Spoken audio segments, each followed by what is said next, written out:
예! 수험생 여러분 반갑습니다. 반갑습니다. 한국상능력 검정시험 중급 33번째 시간입니다. 우리가 지금 일제강점기를 하고 있는데요. 일제강점기의 조선총독부의 통치 방식은 지난 강의에서 우리가 공부를 했습니다. 그래서 시기별로 우리가 어떠한 탄압을 받았는지에 대해서 공부를 했고요. 이번 강의부터 본격적으로 독립운동, 우리가 일본과 어떻게 싸웠는가라고 하는 아주 멋진 그런 시간이 될 것 같습니다.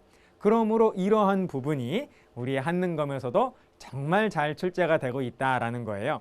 이번 강의는 적어도 세 문제는 반드시 나올 것이다 라고 하는 그런 예언을 드리겠습니다. 왜냐하면 3.1운동이 있고 대한민국 임시정부가 있거든요. 그러므로 여러분 이 부분에서 시험 문제가 안 나오면 한국사 문제라고 할 수가 없습니다. 그만큼 굉장히 중요한 부분이고 아마도 3점짜리로 나오겠죠. 그러므로 여러분 늘 열심히 해주시지만은 이번 강의만 잘 보시면은 적어도 세 문제는 아주 그냥 쉽게 건질 수 있으니까요. 아주 소득도 큰 그러한 부분이라고 말씀드릴 수 있겠습니다. 자, 우리 힘내서 한번 멋지게 한번 해봅시다. 자, 갑니다. 예. 네. 제가 방금 전에 적어도 세 문제라고 말씀을 드렸죠. 왜냐하면 1910년대 민족운동에서 한 문제 틀림없이 나와요. 그리고 3.1운동에서 당연히 한 문제, 그리고 대한민국 임시정부에 대해서도 한 문제가 나오기 때문에 그리고 2점이나 1점짜리 문제보다는 이렇게 역사적으로 중요성이 큰 그러한 부분인 만큼 3점짜리로 나오겠죠. 그렇죠? 자, 그러면 여러분 자, 오늘 이렇게 순서대로 공부를 하면은 적어도 세 문제. 나의 당락을 결정을 할 수 있는, 떨어질 나를 붙여줄 수도 있는, 그리고 4급으로 떨어질 나를 3급으로 올려줄 수도 있는 아주 중요하고도 의미 있는 그런 강의가 되겠습니다. 자, 힘내서 한번 해봅시다. 자, 제일 먼저 1910년대에 국내의 활동과 그리고 국외의 활동으로 이렇게 나눠가지고 공부를 하겠습니다. 자, 제일 먼저 국내의 비밀결사로서 개화기 때 이미 만들어진 신민회가 바로 백오인 사건으로 해산을 당하고 말죠. 여러분 이 빈칸 안에 들어갈 말은 바로 다름 아닌 신민회가 된다라는 겁니다. 신민회. 그래서 신민회는 1907년에 결성이 되어가지고 바로 한일 합방을 맞이하고 그리고 1911년에 백오인 사건으로 결국 신민회는 해산이 되고 말지요. 그래서 신민회 핵심 간부 수백 명이 바로 일제에 의해서 잡혀 들어간 다음에 105명이 핵심 간부 가운데에서 105명이 바로 처벌을 받은 바로 실형 선고를 받은 사건이 바로 백오인 사건이 되겠습니다. 그래서 우리의 김구 선생님도 바로 이 105명 가운데 한 분이고요. 또 이동희 선생님도 이 105명 가운데 한 분이 되겠다라는 겁니다. 그래서 강제 해산 당했다라는 것이죠. 자, 그 다음에 또 국내에서는 또 어떠한 비밀 결사가 있었는가? 의병부터 보시겠습니다. 의병 일제강점기 전에 개화기 때에도 계속 의병 활동을 하고 있었던 이 의병, 마지막 의병부대라는 그런 별명도 가지고 있는 최응원 부대의 활동이 있었습니다만은 최응원 역시 일제와 싸우다가 일본군과 싸우다가 잡혀서 처형당하거든요. 그리고 최응원 부대 거의 대부분 전사합니다. 전멸함으로써 결국 의병도 일제강점기 초에 이제 끝이 나게 된다라는 것이죠. 자, 그뿐만이 아닙니다. 국내 비밀 결사도 계속 이어서 신민회의 그 맥을 이어서 계속 전개가 되어 나갔는데요. 우선 가장 대표적인 독립의군부와 그리고 대한광복회에 대해서 공부를 하도록 하겠습니다. 독립의군부는 대체로 호남 지역에서 활동을 했는데요. 중심 인물은 임병찬입니다.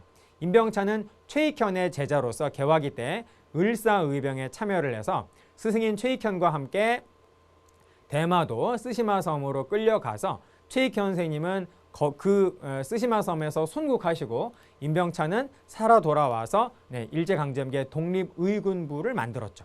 그리고 이 임병찬은 고종 황제와 끊임없이 연락을 주고받으면서 다시 대한제국을 다시 부활하려는 그런 어떤 사상으로서 독립의군부 활동을 한 겁니다. 복벽주의라고 하는 말은 왕조를 회복한다라고 하는 그런 의미라고 볼 수가 있겠습니다. 그래서 다시 군주제를 다시 일으키려고 하는 일제에 의해서 없어진 대한제국을 다시 부활하려고 하는 그런 어떤 왕조 회복을 꿈꾸었던 그러한 비밀결사였다라는 것이지요. 자, 그래서 독립의군부는 많은 노력을 하게 되는데요. 조선 총독부의 조선 총독과 그리고 일본 본토에 있는 일본 총리에게 국권을 다시 내놔라라고 하는 국권 반환 요구서를 보내려고 하는 그런 어떤 많은 노력을 합니다. 자, 이것이 독립의군부의 핵심이고요. 다음에 대한광복회. 대체로 영남 지방에서 활동을 하는데요. 김좌지는 만주 지역으로 이동을 해서 이제 북로군종서의 사령관이 된다라는 겁니다. 자, 그리고 이들은 공화정을 추구했어요. 이 대한광복회는 왕이 없는 국민에 의해서 선출된 국민의 대표가 국가를 통치를 하는 그러한 공화정을 지향을 했다라는 겁니다. 이제 더 이상 왕조에 대해서는 우리가 미련을 가질 필요가 없다. 왕조, 대한제국, 우리의 국권을 지키지 못하지 않았느냐. 이제부터는 우리의 국민국가를 만들자라고 하는 그러한 입장이었다라는 겁니다. 그리고 이들은 거의 군대와도 같은 그런 어떤 군대식 조직을 갖추었어요. 보시는 것처럼 우리 국내에 1910년대에 국내에서 활동을 했던 비밀결사는 참 많거든요. 그런데 그중에 대표적인 비밀결사가 이렇게 두 개입니다. 독립의군부와 대한광복회인데요. 우리 국내에서 1910년대 시기도 같아요. 비밀결사라고 하는 단체의 성격도 같습니다. 그런데 이 독립의군부와 대한광복회는 매우 중대한 극과 극의 대비점을 갖는다라는 겁니다. 여러분 보이십니까? 바로 이것이죠. 독립의군부는 왕조, 대한제국을 다시 부활시키려고 하였고 대한광복회는 국민국가를 만들려고 했었다라고 하는 이러한 중대한 대비점을 갖는다라는 것입니다. 잘 기억해 주세요. 자, 그러면 이번에는 독립운동 기지 국외로 우리 독립운동가들이 가서 독립운동 기지를 굉장히 많이 1910년대 일제강점기 초반부에 많이 기지를 건설을 하죠. 그래서 우리는 각 지역별로 우리는 좀 봐줘야 할 필요성이 있다라는 겁니다. 자, 일단 여러분 우리 지도 쪽으로 가서 각 지역을 일단 다시 한번 살펴보고 그 다음에 내용을 보시도록 하시겠어요. 자, 이쪽에 지도를 보십시오. 자, 이쪽에 지도를 보시면 자, 여기 요게 여러분 백두산이고요. 백두산에서 요렇게 흘러서 황해로 빠지는 이 강이 여러분 무슨 강이죠? 압록강이죠. 압록강. 요게 바로 압록강이 되겠고 이 압록강 위가 바로 서간도입니다. 서자만 쓰겠습니다. 보이시죠, 여러분? 서간도. 그리고 여기에서 백두산에서 또 이렇게 반대 방향으로 이렇게 흘러서 동해로 빠진 이 강의 이름이 뭐죠? 두만강이죠. 두만강의 이 위쪽 여기가 바로 다름 아닌 북간도가 되겠습니다. 그리고 서간도하고 북간도만 우리가 독립운동 기지 만들고 독립군 활동했느냐? 아니라는 겁니다. 아니라는 거예요. 자, 여러분 당시는 중국과 그리고 러시아가 우리 북쪽에 있었는데 중국과 러시아의 국경선을 제가 한번 그려보도록 하겠습니다. 자, 이렇게 해가지고 요렇게 해서 이렇게 가거든요. 자, 여기 보시면은 싱카이호라고 하는 경기도만 한 호수가 하나 있어요. 그래서 이 싱카이호의 중국 쪽 호숫가는 중국 영토고 그리고 이 러시아 쪽 이쪽의 호숫가는 이제 러시아의 영토가 되는데요. 이 중국적 영토 여기 제가 이렇게 색칠을 하고 있는 이 부분을 바로 중국에서는 뭐라고 불렀냐면 밀산부라고 불렀습니다. 밀산부.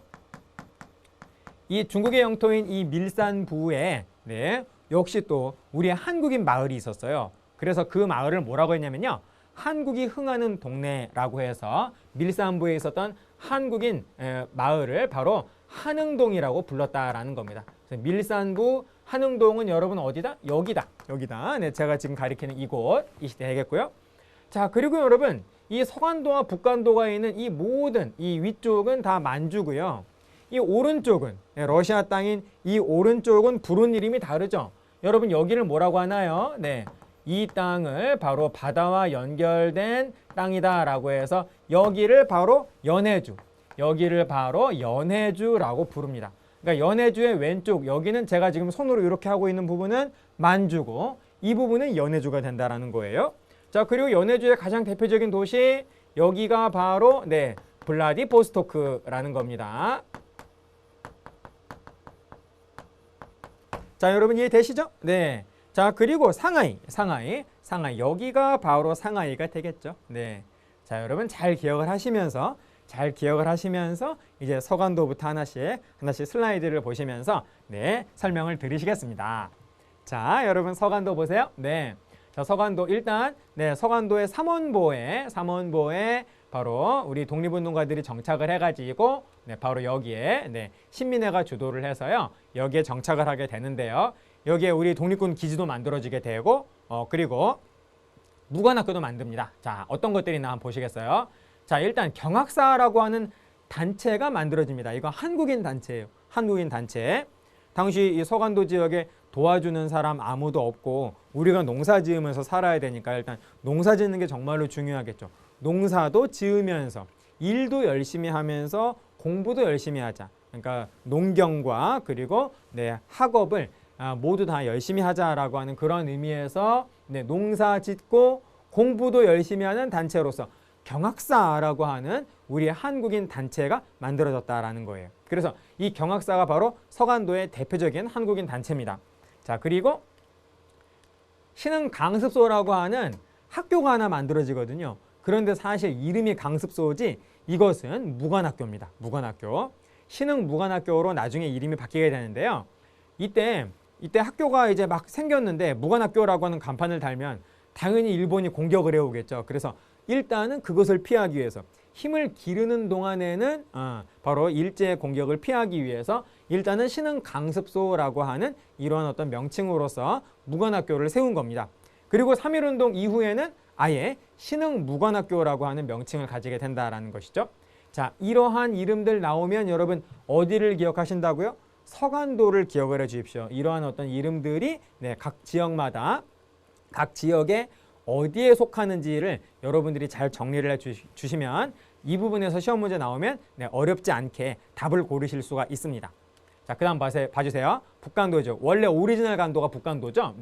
여기에서는 바로 서전, 서숙, 명동학교와 같은 학교들이 만들어지고 둘 다 학교입니다. 둘 다 학교고 그리고 이 중광단이라고 하는 단체가 또 북간도에서 활동을 했는데 이 중광단은 원래 어떤 분들이죠? 그렇습니다. 대종교를 믿는 대종교도들이 바로 중광단이라고 하는 아주 강력한 독립운동 단체를 만든 거예요. 그리고 이 중광단은 점차 군대가 되죠. 점차 북로군정서라고 하는 북간도의 가장 큰 그런 군대가 됩니다. 이 북로군정서의 사령관이 우리 아까 봤었던 국내 비밀결사 대한광복회의 김좌진 선생님이 바로 북간도 지역으로 와서 중광단 그리고 북로군정서를 결성을 하면서 사령관이 되는 것이죠. 그렇습니다. 자, 그리고 밀산부, 우리 방금 전에 봤던 밀산부 한흥동, 한흥동에는 바로 바로 한국인 마을인 한흥동이 결성이 된다라는 것이에요. 요게 또 우리 1920년대 우리 독립군 활동으로서 또 나옵니다. 기억을 좀 해주시고요. 다음 보시겠습니다. 연해주 지역에도 또 우리가 굉장히 많은 한국인들이 연해주에 정착을 해가지고 연해주를 발전을 시켰는데요. 자, 보십시오. 일단 신안촌, 우리 한국인 마을을 새로운 한국인들의 마을이라고 해서 신안촌을 중심으로 해서 연해주는 발전을 한 겁니다. 연해주, 지금 제가 슬라이드로 보여드리는 모든 이 단어들은 모두 연해주의 중심 도시인 블라디보스토크가 되겠습니다. 블라디보스토크. 사실 연해주가 블라디보스토크고 블라디보스토크가 연해주다라고 해도 그렇게 큰 문제는 없어요. 거의 99%는 맞습니다. 자, 그래서 우리 한능검에서는 100%라고 보시면 되겠죠. 자, 그래서 신안촌을 중심으로 해서 자, 어떤 단체가 만들어지느냐? 권업회, 생업을 권장한다. 일 열심히 하자라는 겁니다.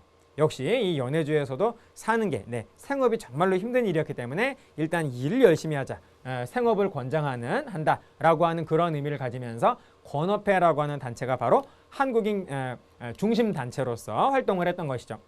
이 권업회에서 권업신문이라고 하는 신문도 발간을 했습니다. 다음 이 권업회가 모태가 되어가지고요.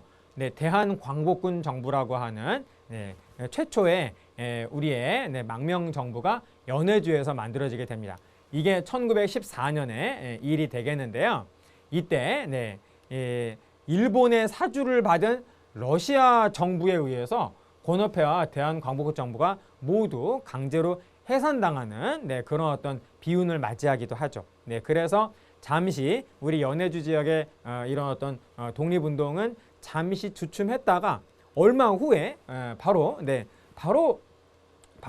아주 큰 네, 또 전환기를 맞이하게 되는데요. 전로 한족회 중앙총회가 다시 만들어지게 된다는 겁니다. 여러분 이 사이에 무슨 일이 있냐면요. 이 대한광복군 정부는 1914년이고 요 이후에 바로 직후에 1917년에 바로 러시아가 붕괴되고요. 그리고 소련이 건국이 됩니다. 그러니까 볼셰비키 혁명이 있다라는 거예요. 그래서 내내 우리 일본의 사주를 받아서 내내 우리 한국인들을 탄압을 하던 러시아 정부, 그 탄압 주체가 없어지게 된다는 겁니다. 그리고 새로운 소련이라고 하는 국가가 탄생이 되면서 이제 우리도 단체를 만들 수 있는 그런 어떤 전환점을 마련하게 되었다라는 거예요. 그래서 만들어진 게 바로 전로 한족회 중앙총회가 된다라는 겁니다. 로는 노령이라는 뜻인데요. 연해주를 또 노령이라고도 합니다. 그래서 모든 연해주의 한족회 중앙총회다라고 하는 그런 의미가 되겠어요. 전로 한족회 중앙총회가 모태가 되어가지고 또 이것이 무엇으로 변하냐면 대한국민의회로 변한다라는 겁니다. 이 대한국민의회가 대한민국 임시정부 우리 세 번째 파트에서 우리 이번 강의에서 공부하잖아요. 대한민국 임시정부가 바로 세 개의 지역의 세 개의 단체가 연합을 해서 대한민국 임시정부가 되는데요. 그 세 개의 단체 가운데 하나가 바로 대한국민의회가 된다라는 겁니다. 기억을 해주십시오. 자, 그리고 상하이는 신한청년당이라고 하는 단체가 있었는데 우리 독립운동가 내노라 하는 분들이 여기 신한청년당에 정말로 많이 모이셨어요. 일단 어떤 분들이 김규식, 또 여운형, 문일평, 김군 선생님과 같은 분들이 바로 신한청년당을 구성을 하셨고, 그리고 이 신한청년당은 김규식을 파리 강화회의에 파견을 해서 우리의 독립을 많이 호소했다라는 겁니다. 이게 1919년의 일인데요. 1차 세계대전이 1914년에 시작해서 1918년에 끝납니다. 그래서 패배한 독일, 오스트리아와 같은 이런 패배한 국가들과 그리고 승리한 연합군, 미국, 영국, 프랑스와 같은 그런 승리한 연합군이 프랑스 파리에 모여가지고 1차 세계대전 끝나고 1차 세계대전을 수습하는 강화회의를 체결을 했는데 바로 그 파리 강화회의장에 바로 김규식이 우리 상하이의 신한청년당의 대표로 가서 바로 우리의 독립을 호소했다라는 겁니다. 이해되시죠? 자, 그리고 샌프란시스코. 지금은 미국의 LA에 우리 한국인들이 제일 많이 살지만요. 당시 미국의 우리 교포들, 재미 교포들의 중심지는 샌프란시스코였습니다. 그래서 이 샌프란시스코가 중심이 되어가지고 또 멋진 단체 하나 만들어지게 되죠. 대한인국민회. 세 분이 중심이 되어서 대한인국민회가 결성됐다라고 볼 수 있는데요. 안창호, 박용만, 그리고 이승만. 이렇게 세 사람이 되겠습니다. 그런데 이 이념적인 대립, 어떤 그 진로에 대한 어떤 대립으로 인해서 안창호, 박용만 선생님이 대한인국민회를 떠나서 새로운 단체를 만들게 되는데, 자, 우선 흥사단, 역시 샌프란시스코예요. 흥사단을 바로 안창호 선생님이 샌프란시스코에서 새롭게 결성을 하시고, 그리고 하와이, 박용만 선생님이 하와이 지역으로 가서 또 우리 독립운동 단체를 만듭니다. 대조선 국민군단이라고 하는 단체를 박용만 선생님이 만든다라는 거예요. 이름처럼 여러분 군단입니다. 일종의 군대였다라는 거죠. 그래서 가장 적절한 타이밍에 우리 한국 본토로 들어가서 일본군과 싸우려는 그런 어떤 목표를 가지고서 바로 군대 훈련 정말로 열심히 했는데 결국 이루어지지는 못했습니다. 자, 이러한 9개의 독립운동 기지가 바로 1910년대에 건설이 됐고요. 자, 이러한 많은 그 단체의 이름이나 여러 사건들을 우리는 방금 봤는데 아까 말씀드린 대로 그런 어떤 단체의 이름이나 어떤 이름들이 바로 독립운동 그 지역 가운데에서 어느 지역에 속하는 것인가라는 거를 분류를 해주시면 좋겠습니다. 그러면 실제 시험에서 틀리지 않을 거예요.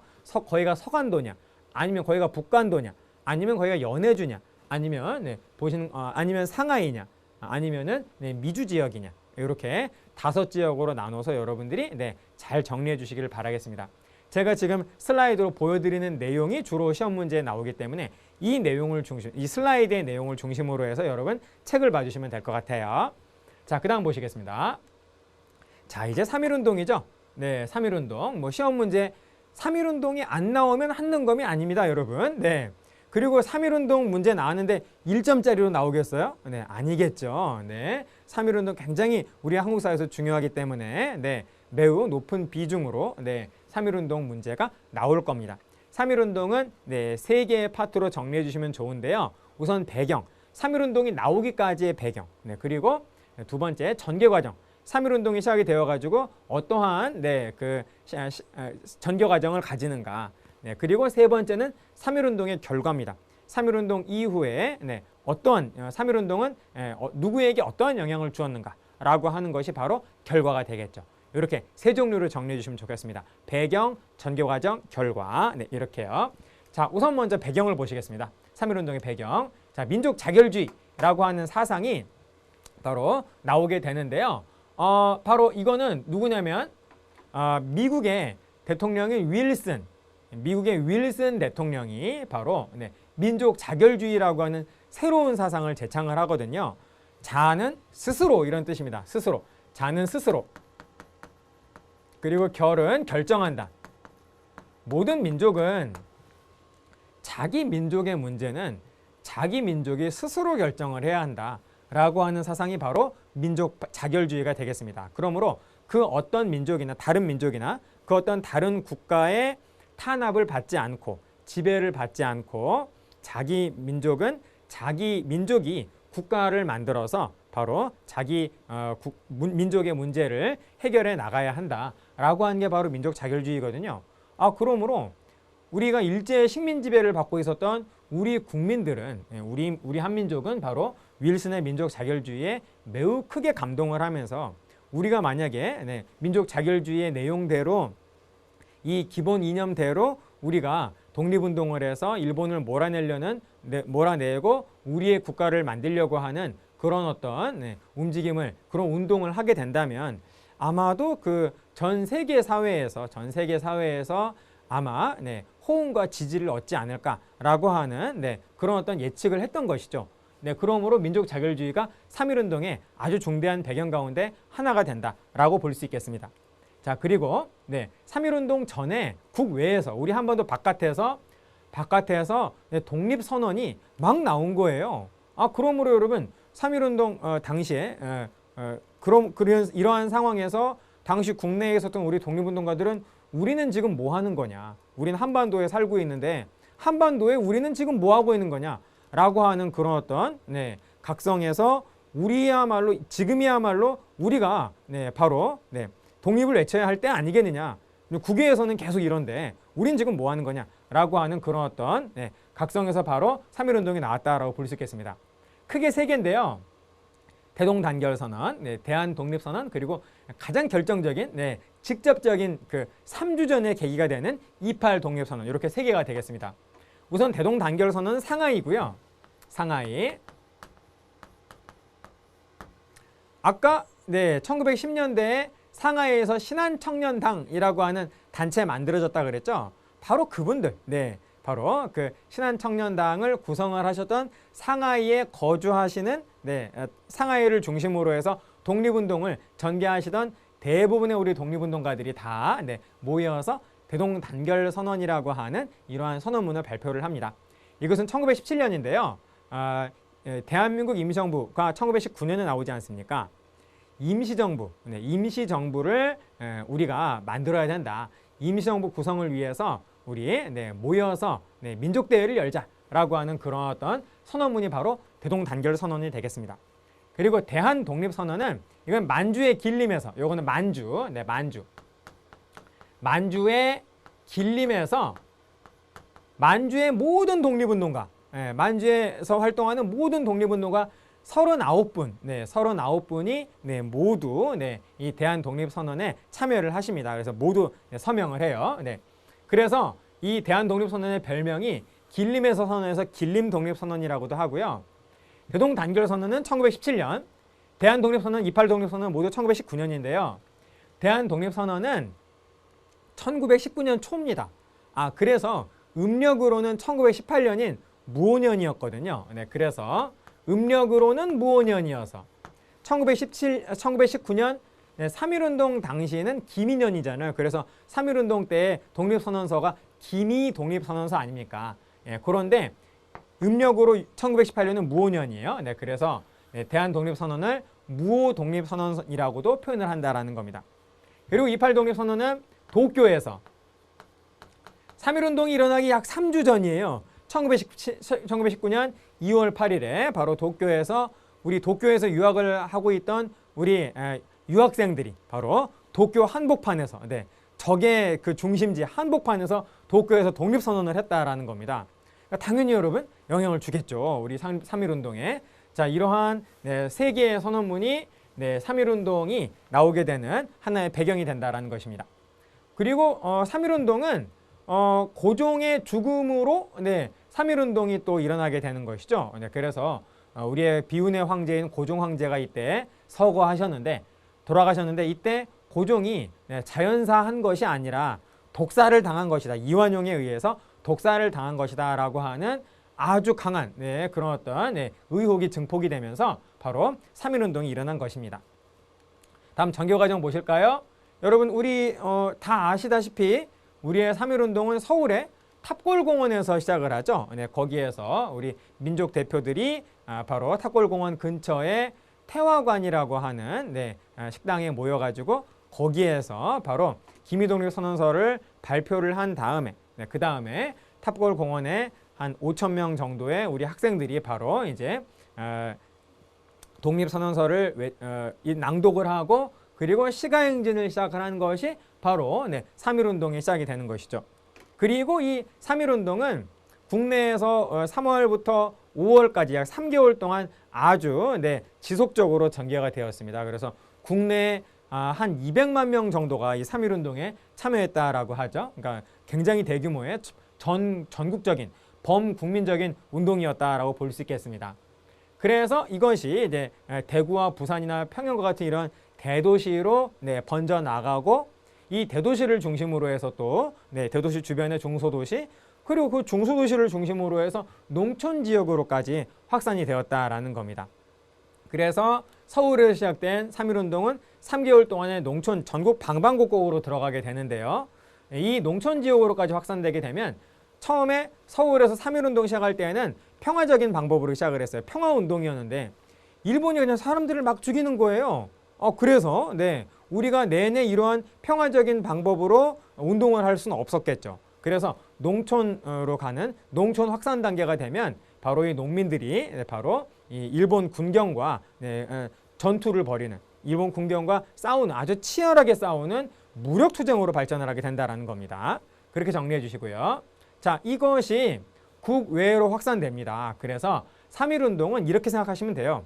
지구상에 한국인이 있는 곳에서는 3.1운동 다 있었다라고 생각을 하시면 되겠습니다. 아셨죠, 여러분? 그래서 만주, 연해주, 중국, 미주 지역뿐만이 아니라 모든 지역에서 다 3.1운동이 있었다라고 생각을 해주십시오.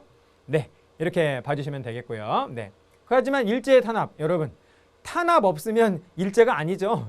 일제가 탄압을 하지 않으면 일제입니까? 탄압 당연히 있겠죠. 이루 말할 수 없이 무수히 많은 탄압이 있지만 가장 대표적인 시험에 나올 만한 거 두 개만 꼽겠습니다. 유관순누나 그리고 화성의 제암리에 우리 주민들 전부 다 한 곳에 모아놓고 다 죽였잖아요. 말이 됩니까, 여러분? 당시 실제로 있었던 일이죠. 이렇게 두 개를 중점적으로 기억을 해주십시오. 다음 보시겠습니다. 의의 및 영향을 보시면 그러니까 결과예요, 한마디로. 3.1운동, 일본의 통치 방식이 전환이 되죠. 그 전까지는 3.1운동 전까지의 1910년대의 일본의 통치 방식은 뭐였습니까? 그렇죠. 무조건 우리를 폭력으로 통치한다. 무조건 때린다였잖아요. 그래서 계속 이렇게 폭력적으로 우리 민족을 폭력과 협박으로 무단 통치를 하다 보면 우리 민족은 고분고분해지겠지라고 판단을 해가지고 계속 억압으로 폭력 통치를 했다라는 겁니다. 근데 우리가 고분고분해지기는커녕 계속 맞다가 우리가 3.1운동이라고 하는 거국적인 민족운동을 전개하잖아요. 계속 맞다가 우리가 왜 했다라는 겁니다. 그래서 조선총독부가 놀랐다라는 거죠. 당황했습니다. 그리고 크게 깨닫는 거죠. 우리 한민족은 이런 식으로 폭력적으로 억압적으로 통치를 한다라고 해서 결코 해결이 되는 민족이 아니구나 라고 하는 거를 일본이 깨닫고 자신들의 작전을 180도 바꾸잖아요. 아주 가증스러운 스마일 작전으로 우리한테 하트를 막 날리기 시작하지 않습니까? 그게 바로 1920년대에 소위 문화통치죠. 소위 문화통치. 실제로 문화통치가 아니고요. 그래서 일본의 통치 방식이 폭력 통치에서 이런 유화 정책으로 쓰는 문화 통치로 바뀌게 되는 아주 중대한 전환점이 바로 3.1운동이 되겠다라는 겁니다. 헌병 경찰 통치, 1910년대에 헌병 경찰 통치에서 소위 문화 통치로 바뀌게 되는 전환점이 된다. 하지만 문화 통치가 아니라 실상은 민족 분열 통치다라는 거 기억해 주시고요. 그리고 대한민국 임시정부가 수립되는 계기가 됩니다.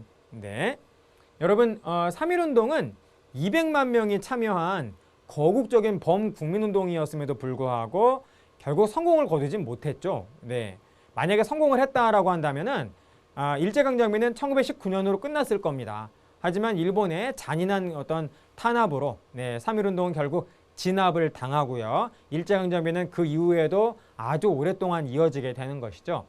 그래서 우리는 3.1운동이라고 표현을 하는 것이죠. 만약에 이런 범국민적인 운동이 성공을 거두었다면 우리는 혁명이라고 부를 겁니다. 성공했다면 3.1혁명이 되었겠죠. 그리고 우리는 일제강점기는 여기서 마감이 됐을 겁니다. 하지만 성공을 하지 못했기 때문에 바로 운동이라고 부르는 것이죠. 4.19 혁명은 왜 혁명이라고 하죠? 성공했잖아요. 이승만 정부를 타도하기 위해서 우리 국민들이 1960년에 다 같이 들고 일어났는데 성공했지 않습니까? 그래서 4.19 혁명이라고 하는 것이죠. 5.18 광주 민주화 혁명이라고 하나요? 운동이라고 하나요? 운동이라고 하죠. 전두환 노태우의 신군부가 광주의 우리 국민들을 군인들이 막 죽이면서 아주 살인 진압을 해가지고 결국 성공하지 못했잖아요. 그러므로 5.18 광주 민주화 운동이라고 한다라는 겁니다. 그래서 3.1운동도 운동이에요. 그래서 우리는 성공을 거두지 못한 그런 어떤 실패에 대한 원인 분석을 했다라는 겁니다. 원인 분석을 했더니 3.1운동 때 구심점, 우리 민족의 구심점, 사령탑이 없었다라는 거예요. 우리 민족 지도자들은 3.1운동 당일날 3월 1일 그 당일날 모두 검거됩니다. 모두 체포가 된다라는 거죠. 그러므로 당시 우리는 구심점 없이 사령탑 없이 3.1운동이 전개가 된 거예요. 그래서 이런 200만이 전국에 한날 한시에 다 같이 와 하고 들고 일어났으면은 아마 일본은 막지 못했을 겁니다. 그런데 이것이 길게 3월부터 5월까지 3개월 동안 쭉 가면서 산발적으로 각 지역마다 일어나서 일본은 그것을 진압할 수가 있었던 거예요. 그러므로 3.1운동은 구심점만 있었더라면, 사령탑만, 관제탑만 있었더라면 우리가 이겼을 텐데 라고 하는 그러한 아쉬움이 굉장히 많이 남았겠죠. 그러한 아쉬움과 반성에서 바로 대한민국 임시정부가 나오게 되었다라는 겁니다. 그러므로 대한민국 임시정부 수립은 3.1운동 전도 아니고요. 3.1운동 중도 아니고 3.1운동 직후라는 겁니다. 물론 연도는 같아요. 1919년으로 같은데 3.1운동 직후가 된다라는 겁니다. 자, 다음 보시겠어요? 무장 독립투쟁이 확산되는 그런 어떤 결과가 또 나오겠죠. 여러분 3.1운동은 아까도 말씀드렸다시피 처음에는 평화투쟁으로 시작을 하다가 점차 무력투쟁이 되지 않습니까? 그래서 나중에 200만이 다 싸워요. 다 무기 들고 몽둥이 들고 다 일본 군경과 싸우게 된다라는 겁니다. 그래서 이제는 무장투쟁에 대해서 반감을 가진 사람이 아무도 없어지게 돼요. 그리고 3.1운동 때 굉장히 많은 우리의 국민들이 우리 민족이 죽었지 않습니까? 여러분 그 죽은 사람은 누군가의 아버지고 누군가의 어머니고 누군가의 삼촌이었겠죠. 그래서 많은 우리 국민들 거의 대부분의 사람들이 일제는 이제 나의 가족의 원수가 된다라는 겁니다. 이건 굉장히 직접적인 그런 어떤 모티브가 되는 거죠. 그래서 내 아버지가 3.1운동 때 일제에 의해서 돌아가셨다. 그러면 여러분 아들 된 사람이 가만히 있겠습니까? 네, 아버지의 원수를 갚겠다라고 하면서 만주로 가서 독립군이 돼버리는 거예요. 그런 사람이 3.1운동 이후에 굉장히 많이 늘어납니다. 그래서 만주에서의 만주나 연해주 지역에서의 독립군은 3.1운동 직후에 굉장히 수가 많이 늘어나게 된다는 거예요. 그러므로 만주 연해주 지역에 우리의 무장 독립 투쟁이 활성화되는 아주 중대한 계기가 된다는 것이죠. 여러분 이해되시죠? 네. 다음 보시겠습니다. 이 3.1운동이 세계민족운동에 또 자극을 하게 됩니다. 네. 중국의 5.4운동 2달 후에요. 네. 1919년 5월 4일 중국에서 일어난 중국판 3.1운동. 중국판 3.1운동인 5.4운동에 영향을 줬고 제가 여기 쓰진 않았습니다만은 인도의 비폭력 운동에도 매우 큰 영향을 줬습니다. 이렇게 이해를 해주시면 좋을 것 같아요. 자, 그러면 여러분, 3.1운동은 이 정도로 좀 마감을 하고요. 3.1운동 직후에 방금 말씀드린 대로 3.1운동에 대한 반성과 그 각성에서 다음번에는 진짜로 우리가 꼭 독립을 이루자라고 하는 그러한 차원에서 바로 대한민국 임시정부가 만들어졌습니다. 자, 그래서 여러분 대한민국 임시정부의 수립의 과정에 대해서 먼저 공부를 할 텐데요. 아까 우리 강의를 시작한 초반부에 대한민국 임시정부는 세 지역의 세 개의 단체가 연합을 해서 하나의 대한민국 임시정부가 됐다 그랬었죠. 그거를 보시겠습니다. 자, 그 지역은 어디냐? 우선 서울 빼놓을 수 있나요? 서울. 그리고 상하이. 상하이에 우리 독립운동가들 굉장히 많으셨거든요. 상하이. 그리고 연해주죠. 블라디보스토크. 이 세 지역의 세 개의 단체가 연합이 되어서 바로 그 연합단체가 바로 대한민국 임시정부가 된다라는 겁니다. 우선 서울하고 상하이가 먼저 합쳐지고요. 그 다음에 3개월 후에 연해주의 이 단체가 합류하게 됩니다. 그래서 결과적으로는 세 개의 단체가 합친 거예요. 자, 그게 뭐냐? 자, 보십시오. 서울은 한성 정부가 있었고요. 그리고 상하이는 대한민국 임시정부. 합쳐지기 전에도 이름이 대한민국 임시정부였습니다. 그래서 이 합쳐진 이후의 대한민국 임시정부와 합쳐지기 전에 대한민국 임시정부를 이게 혼동이 되니까 이 대한민국 임시정부는 상하이 임시정부라고 표현하기도 합니다. 아무튼 여러분 이름이 같다라는 것이죠. 그리고 연해주에 여러분 기억나십니까? 방금 우리가 공부했어요. 전로 한족회 중앙총회가 모태가 되어서 이 전로 한족회 중앙총회가 개편이 되어서 뭐가 만들어졌다고요? 그렇습니다. 대한국민의회가 만들어진 것이죠. 그래서 이렇게 세 개의 단체가 연합이 되어서 대한민국 임시정부가 되었습니다. 우선 1919년 6월 달에 한성정부와 대한민국 임시정부가 먼저 합쳐졌어요. 그래서 한성정부는 당시 일본의 아주 무서운 그런 어떤 탄압하에 있었기 때문에 한성정부는 당연히 비밀 결사였던 것이고요. 그래서 상하이의 대한민국 임시정부가 바로 주체로서 이 연합단체의 주체로서 굉장히 많은 어떤 그 결정권을 가지고 있었겠죠. 그러한 상황에서 바로 9월 달에 3개월 후인 1919년 9월에 바로 연해주에서 대한국민의회가 연합이 되면서 합류가 되면서 바로 대한민국 임시정부가 되었습니다. 그러므로 이러한 과정 때문에 상하이 쪽에 주도권이 이 당시엔 있었다라고 볼 수가 있겠어요. 그래서 이름도 그대로 대한민국 임시정부로 이름도 그대로 계승이 되고 또 상하이 지역에서의 대한민국 임시정부는 이 상하이 임시정부는 그 투쟁 노선을 일제로부터 독립을 이루어서 국가를 만들려고 하는 이런 어떤 독립운동 투쟁 노선이 뭐였냐면 외교였습니다. 외교. 세계의 많은 강대국들로부터 바로 우리 한민족의 독립과 그리고 우리 한민족의 국가 건설을 인정을 받고 이들의 지지를 받아서 바로 일본을 국제적으로 여론을 만들어서 일본을 몰아내서 독립을 하자라고 하는 그런 어떤 투쟁 노선을 가지고 있었고 그리고 연해주의 대한국민의회는 싸우자였다라는 겁니다. 이쪽은 무장 투쟁을 투쟁 노선으로 삼고 있었어요. 그래서 연해주의 대한국민의회는 어디에다가 대한민국 임시정부를 수립을 하자라고 했냐면 연해주에다가 하자고 했다라는 겁니다. 그래야 땅이 연결되어 있으니까 바로 결국 독립군을 잘 양성을 해가지고 바로 우리 한반도 본토로 들어갈 수가 있겠죠. 그리고 당시 상하이는 외교가 정말로 효율적으로 이루어질 수 있는 그러한 장소였어요. 그래서 상하이의 대한민국 임시정부는 합쳐질 때부터 외교를 투쟁 노선으로 하자라고 주장을 하면서 그 상하이에다가 대한민국 임시정부를 놓자라고 했다라는 겁니다. 처음에 시작할 때는 상하이 쪽의 입장이 그대로 다 반영이 되어가지고 대한민국 임시정부 상하이에다가 대한민국 임시정부를 수립을 하게 되면서 그리고 대한민국 임시정부 이름도 그대로 놓고 그리고 투쟁 노선도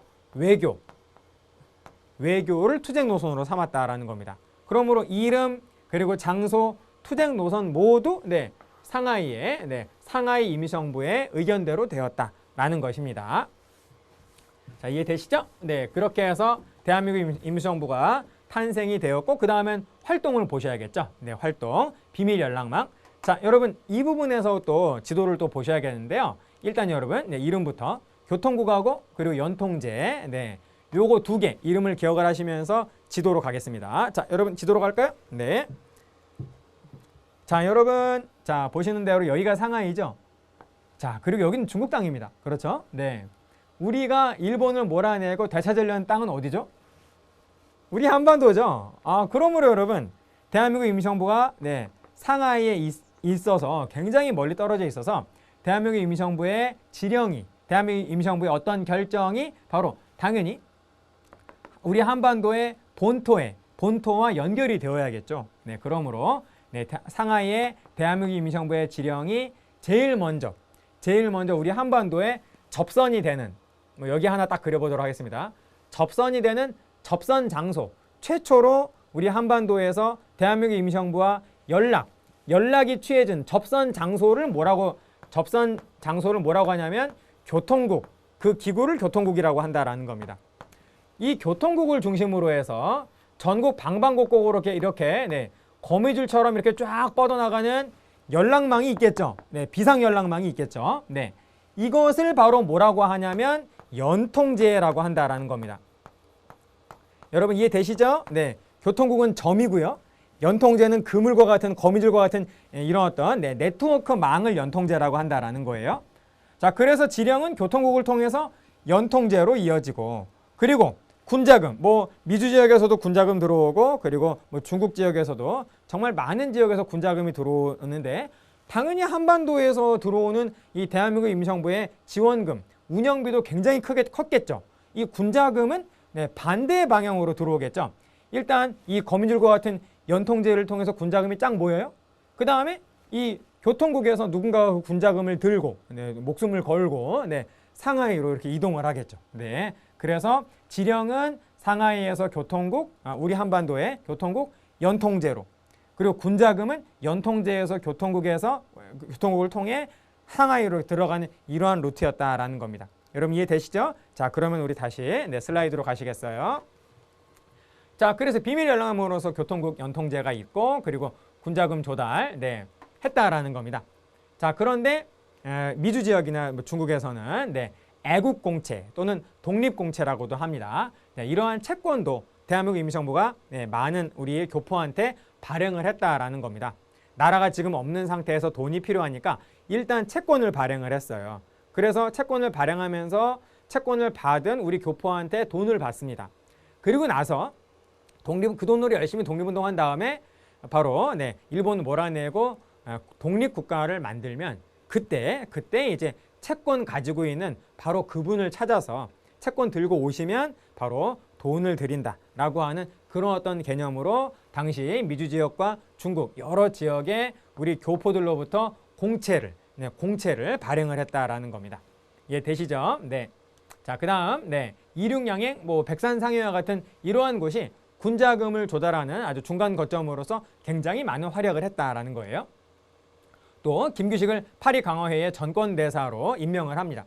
김규식은 신한청년당의 구성원으로서 신한청년당을 대표로 해서 파리 강화회에 갔어요.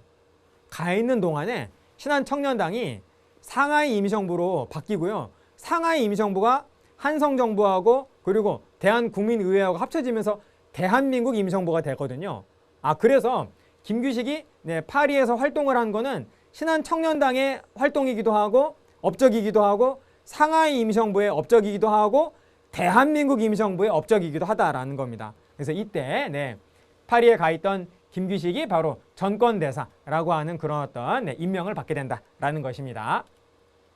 자, 그리고 워싱턴에 구미위원부가 설치가 되었어요. 구는 구라파, 유럽을 말하는 거고, 미는 미주 지역을 말하죠. 그러니까 서양, 서양에서의 외교 활동을 총책임지는, 총괄하는 워싱턴에 마련된 대한민국 임시정부의 지부를 바로 구미위원부라고 했다라는 겁니다. 자, 그리고 또 활동으로서 군무부 설치해가지고 군무부 직할부대가 참 많이 설치가 된다라는 것이죠. 그래서 당시에 뭐 만주나 연해주에 많은 독립군 부대가 있었는데 대한민국 임시정부가 창설이 되자 바로 대한민국 임시정부와 아주 강력한 연계를 가지게 되면서 대한민국 임시정부의 직속부대, 직할부대로서 활동하는 부대가 참 많았다라는 거예요. 가장 대표적인 직할부대는 어떤 분들이 있냐면 대한광복군사령부, 광복군사령부와 광복군총영. 광복군사령부가 일제의 대대적인 공격을 받아가지고 거의 전멸하다시피 합니다. 서간도 지역에 있었는데요. 그래서 살아남은 분들이 다시 부활을 시키거든요. 그런데 부활할 때 이름이 살짝 바뀌어요. 광복군총영으로 바뀝니다. 그리고 그것이 역시 다 서간도 지역인데 육군 주만 참의부로 개편이 된다라는 거예요. 결과적으로 그렇게 간다라는 것이죠. 참의부, 육군으로서 만주에 주둔하는 참의부라고 하는 그런 의미가 되겠습니다. 직할부대. 자, 또 독립신문 가능하죠. 독립협회의 독립신문이 있고요. 또 대한민국 임시정부가 가능한 독립신문이 또 있다라는 겁니다. 자, 그리고 사료편찬소를 설치해가지고 한일 관계의 사료집을 또 편찬을 하고 가능을 했다라는 겁니다. 자, 이런 활동들을 보였다. 자, 그런데 대한민국 임시정부는 그 이후에 매우 많은 어떤 문제가 생기게 되었는데요. 그 이유는 최초의 대한민국 임시정부의 투쟁 노선이 뭐였죠? 외교라는 겁니다. 이 외교라고 하는 것은 그 나라의 국력에 비례하죠. 강대국이 바로 어떤 그 강대국을 대표하는 어떤 사람이 있다라고 한다면은 그 사람은 말을 잘 못해도 그 사람의 말은 수용이 됩니다. 그렇죠? 그런데 어떤 약소국의 외교관이 있다라고 가정을 해보겠어요. 그러면 그 외교관이 아무리 청산유수의 달변에 정말 논리 정연한 그런 어떤 멋진 말을 한다 할지라도 그 사람의 말은 잘 안 먹히겠죠. 그런데 여러분, 대한민국 임시정부는 약소국도 아닌 나라가 없어요. 나라가 없는 민족의 망명정부였다라는 겁니다. 그러니 이들이 아무리 열심히 노력을 해본들 그게 그렇게 큰 성과는 없었다라는 겁니다. 그래서 대한민국 임시정부의 투쟁 노선인 외교 성과가 매우 미흡해요. 그리고 곧 얼마 안 있어 일본의 그 국내에서의 그 아주 그 집요한 그런 어떤 수사로 연통제하고 교통국이 전부 다 발각되고 맙니다. 그래서 국내에서의 군자금도 안 들어와요. 지령도 전달이 안 되고, 그러니까 아예 한반도하고 상하이에 있는 대한민국 임시정부가 연결고리가 끊어지게 된다라는 겁니다. 거기에다가 당시 연해주 지역에서는 무장투쟁을 주장을 하고 있었는데 처음에 외교로 결정이 됐잖아요. 그래서 외교 활동이 미흡하니까 이 무장투쟁을 주장하는 무장투쟁론자들을 중심으로 해서 바로 이 대한민국 임시정부의 투쟁 노선을 바꿔야 한다.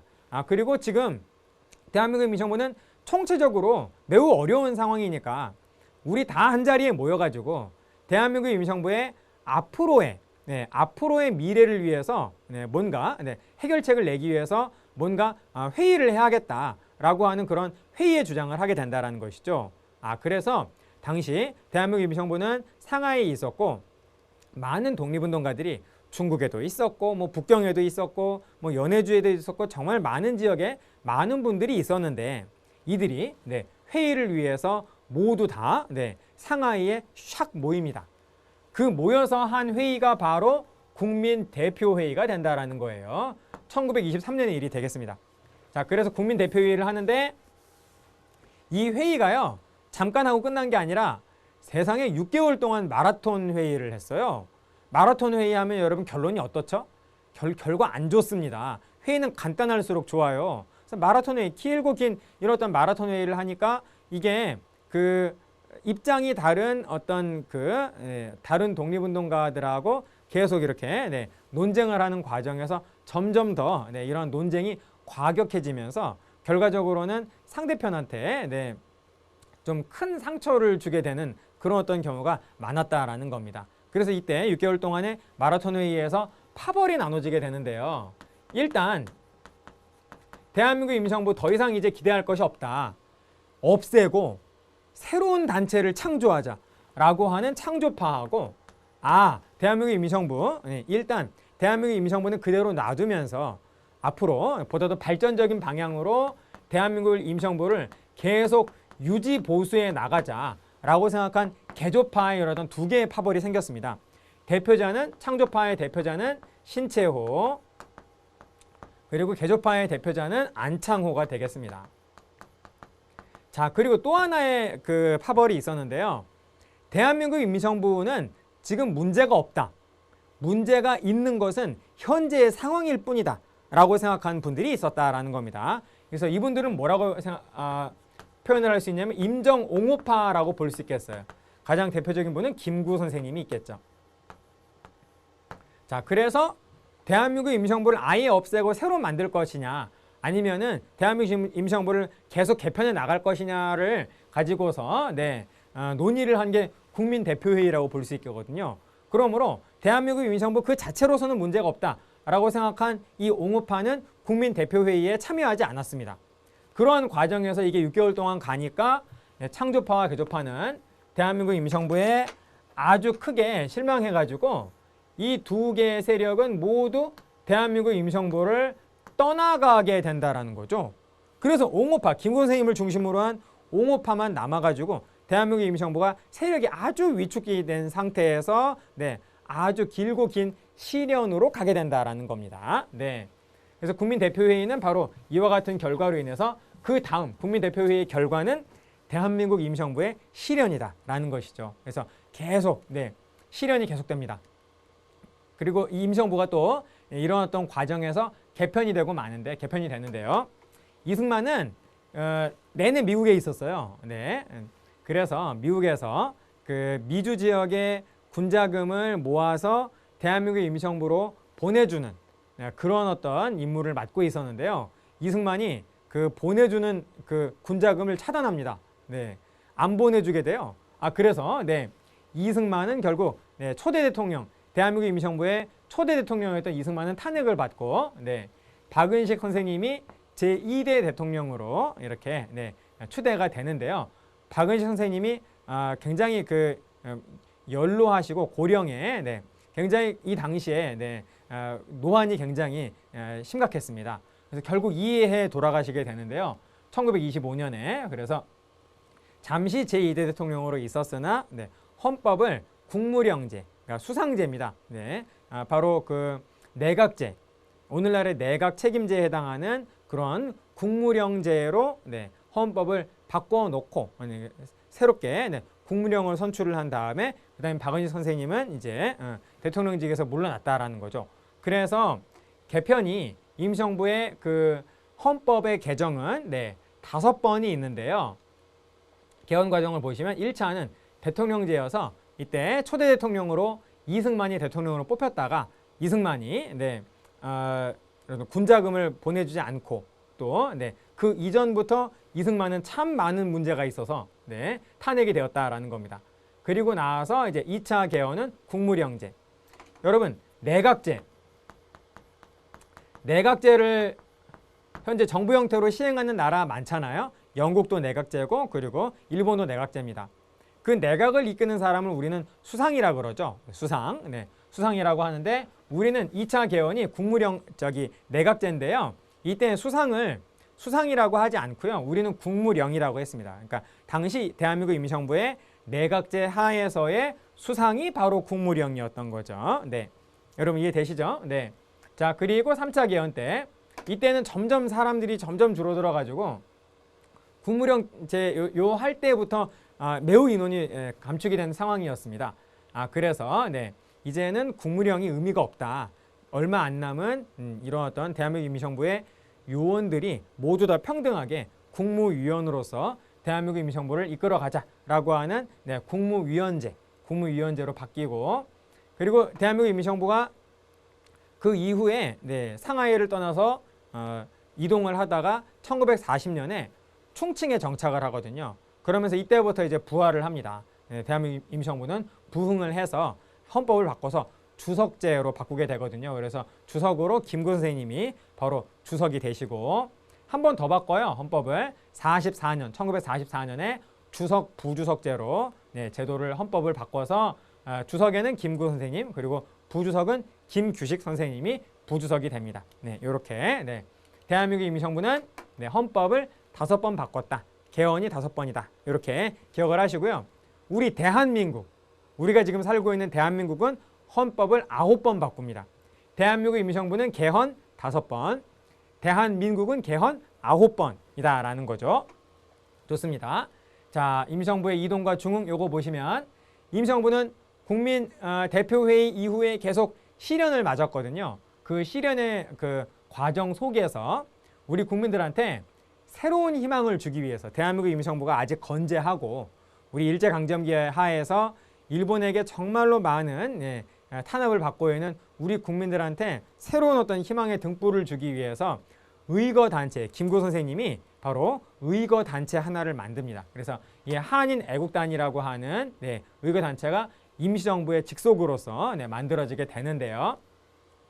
이 한인애국단이 바로 두 개 아주 의미 있는 중요한 사건을 일으키게 되는 거죠. 의거가 만들어지게 됩니다. 바로 이봉창 의거와 그리고 윤봉길 의거가 된다라는 거예요. 한인애국단의 단원인 이봉창 선생님이 바로 도쿄에서 일본 왕이죠. 일본 왕. 지금의 일본 왕은 아키히토 일본 왕이라고요. 할아버지 있는데 그 아버지가 히로히토 일본 국왕이 당시 일본 국왕이었어요. 그래서 도쿄에서 이 히로히토 일본 국왕이 그 타고 있는 마차의 행렬이 지나가고 있을 때 바로 이봉창 선생님이 바로 거기에다가 그 행렬에 폭탄을 던졌습니다. 성공하지는 못했고 바로 이봉창 선생님은 결국 이제 순국을 하시게 되시는 것이죠. 처형을 당하시게 되는데요. 당시 이 이봉창 의거를 중국의 상하이에 중국 신문입니다. 국민일보라고 하는 중국의 신문 하나가 아주 크게 보도를 하면서 도쿄에서 이런 일이 있었다. 그래서 한국인 청년이 폭탄을 확 던졌는데 참 아쉽게도 일본 왕은 안 죽었다라고 하는 그런 어떤 신문 기사를 냅니다. 그래서 일본이 아니 우리의 천황폐하를 왜 아쉽게 안 죽었다고 그래? 라고 하는 그런 어떤 꼬투리를 잡아가지고 바로 상하이를 일본군이 쳐들어가거든요. 그게 1932년입니다. 32년 상하이 사변인데 이 상하이로 쳐들어가면서 이 일본군이 상하이의 국민들을 굉장히 많이 죽이면서 상하이를 점령하거든요. 그래서 상하이 점령한 다음에 상하이 점령 기념 전승 기념식을 상하이의 훈커우 공원에서 거행을 할 적에 바로 거기에 이 많은 전범들이 모여 있을 때 바로 우리의 윤봉길 의사께서 여기에 폭탄을 던져가지고 전범들을 그냥 한 방에 그냥 한 번에 그냥 폭탄으로 그냥 날려버리신 사건이 바로 윤봉길 의거가 되겠죠. 그래서 상하이에서 윤봉길 의거가 있어서 당연히 우리 임시정부는 그 이후에 우리 윤봉길의 그 배후에 있는 한인애국단과 대한민국 임시정부를 색출하기 위한 그런 어떤 색출 작업을 바로 일제가 할 거 아니에요. 그래서 상하이를 이 계기로 인해서 떠나게 됩니다. 떠나서 어디로 이동을 하냐면 계속 중국 내륙으로 들어가게 돼요. 그래서 결국 1940년에 충칭에 정착을 한 대한민국 임시정부는 그 다음부터 중흥을 하게 된다라는 겁니다. 체제 개편이 시작이 된다라는 거예요. 그래서 이 중흥을 하면서 우리 대한민국 임시정부의 직속 군대인 정규군인 한국광복군이 바로 창설이 되고요. 우리 대한민국은 대한민국 임시정부를 계승했죠. 그러므로 우리 대한민국의 국군인 대한민국 국군은 바로 한국광복군을 계승한 군대가 된다라는 겁니다. 그러므로 우리 한국광복군 정말로 잘 나와요. 자, 그리고 한국광복군은 우리 다음 강의에서 무장 독립전쟁 하면서 공부를 하겠습니다. 그리고 총칭 정착 이후에 한국광복군 창설하고 또 건국강령, 앞으로 우리가 건국을 했을 때 이런 방향으로 건국을 하겠다라고 하는 건국 강령을 제정을 합니다. 삼균주의가 핵심이 되겠어요. 세 가지가 균등해야 된다는 겁니다. 정치적으로 그리고 경제적으로 교육, 그리고 교육이 균등이 있어야 한다라고 하는 정치, 경제, 교육의 균등을 강조하는 삼균주의를 핵심으로 해서 건국 강령이 나온다라는 것이죠. 그리고 이후에 바로 직후에 건국 강령 제정하자마자 일본이 태평양 전쟁을 일으켜요. 그래서 일본을 상대로 해서 선전포고까지 하는 이런 어떤 활동을 하게 된다라는 것입니다. 자, 이렇게 여러분 이해를 해주시면 되겠네요. 여기까지입니다.